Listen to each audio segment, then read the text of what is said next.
Moi, je suis de ceux qui ont appris tardivement l'existence du cas Georges Ibrahim Abdallah et qui dit quelque chose aussi peut-être à toutes et tous. Je veux dire, moi je l'ai appris en étant militant en fait. C'est-à-dire qu'il m'a fallu j'ai passé plus de 30 ans de mon existence sans jamais avoir entendu le cas de Georges Ibrahim Abdallah. Je veux dire, moi-même, j'ai appris le cas de Mazurier, son avocat, etc., qui était un membre de la DGSE. Enfin, je veux dire, les séries Netflix n'ont pas un scénario aussi développé, le truc d'Hillary Clinton, de Fabius, etc.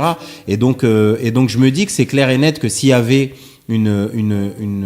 un véritable raz-de-marée, une mobilisation importante, peut-être pas que physiquement, mais au moins si on commence à discuter, à normaliser la nécessité que Georges Ibrahim Abdallah doit sortir, parce que j'ai l'impression que c'était uniquement les sphères de